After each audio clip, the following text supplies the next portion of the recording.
اعوذ باللہ من الشیطان الرجیم، بسم اللہ الرحمن الرحیم۔ ناظرین کرام السلام علیکم۔ آج کل تلاوت کر رہے ہیں سورہ یونس کی، ایک ایک آیت کو سمجھ کے پڑھنے کی کوشش کر رہے ہیں۔ آج کی آیات ہیں 13، 14 اور 15۔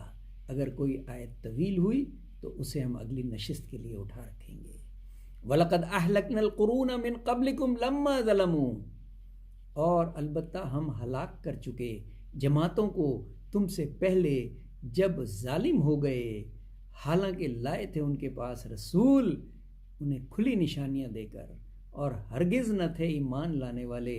یوں ہی سزا دیتے ہیں ہم گناہ گار قوموں کو، کذالک نجزی القوم المجرمین، یوں ہی سزا دیتے ہیں گناہ گار قوموں کو جنہوں نے اپنے رسولوں کی وہ بات نہیں مانی جو اللہ نے انہیں جس کا حکم دیا تھا۔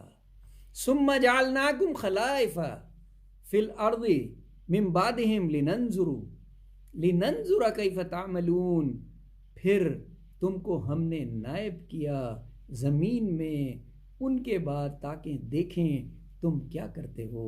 یعنی جب ایک قوم کو تباہ کر دیا، دوسری قوم آئی، رسول بھیجے، پیغام دیا، اور پھر امتحان شروع ہوا ان لوگوں کا کہ دیکھتے ہیں اب یہ قوم اللہ کا حکم کس طرح مانتی ہے۔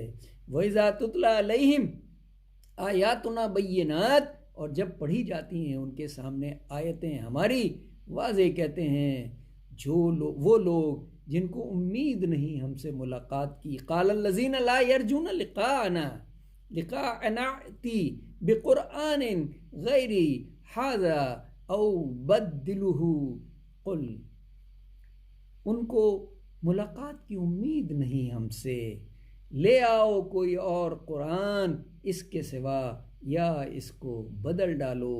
تو کہہ دے، اللہ نے حکم دیا اپنے نبی کو، قل ما یکون، کہہ دو کہ یہ میرا اختیار نہیں ہے، لی ان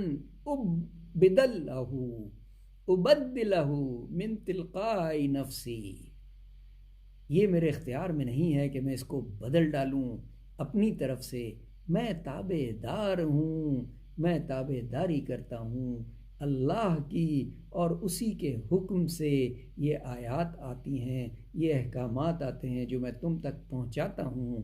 ان اتبع الا ما یوحی الی انی اخاف ان عصیت ربی عذاب یوم عظیم، اسی کی جو حکم آئے میری طرف میں ڈرتا ہوں اگر نافرمانی کروں اپنے رب کی بڑے دن کے عذاب سے، عذاب یوم عظیم۔ صدق اللہ۔